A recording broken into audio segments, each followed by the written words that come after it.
नमस्कार मंडळी, जय शिवराय. आपण बृहन्मुंबई महानगरपालिकेच्या मुख्य कार्यालयाच्या बाहेर आहोत, आझाद मैदानाच्या बाहेर. आणि महाविकास आघाडीचा मोर्चा यशस्वी झाला आहे. आपल्यासोबत शरद पवारांच्या कार्यकर्त्या आहेत, जयश्री पंड्या दक्षिण मुंबईच्या कार्यकर्त्या आहेत, महिला कार्यकर्त्या. आपण त्यांच्यासोबत बोलणार आहोत. जयश्री मॅम, नमस्कार, आपलं स्वागत आहे.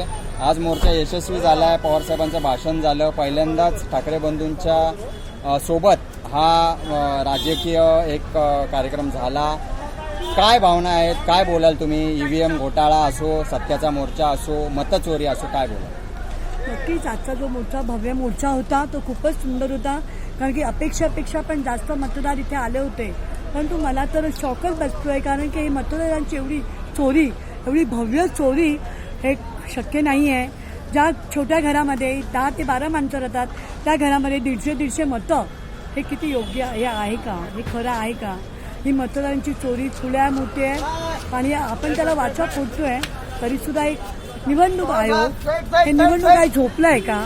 त्यांना जाग कधी येणार? आणि आता तर ही पूर्ण यादी, बोगस यादी जोपर्यंत पडताळून पाहत नाही त्यापर्यंत आपण मतदार करणार नाही, याच्यावर आम्ही ठाम आहोत. तर दोन्ही सेना असू दे, मनसेचा कार्यकर्ता असू दे किंवा शिवसैनिक असू दे, राष्ट्रवादी काँग्रेस पार्टीच्या कार्यकर्त्यांची पण हीच भूमिका आहे. जोपर्यंत मतदार याद्यांचा घोळ मिटत नाही, मतदार याद्या सुरळीत होत नाहीत, तोपर्यंत निवडणूक घेऊ नये, मतदान होऊ नये, अशीच ठाम भूमिका ही राष्ट्रवादीच्या कार्यकर्त्यांची आहे. जयश्री मॅम, आमच्याशी संवाद साधलात त्याबद्दल धन्यवाद आणि तुमच्या पुढच्या राजकीय तुमच्या वाटचालीसाठी खूप खूप शुभेच्छा. धन्यवाद. नमस्कार, जय शिवराय. आपण या मुलाखतीच्या बाबतीत प्रतिक्रिया नक्की कमेंट बॉक्समध्ये व्यक्त करा.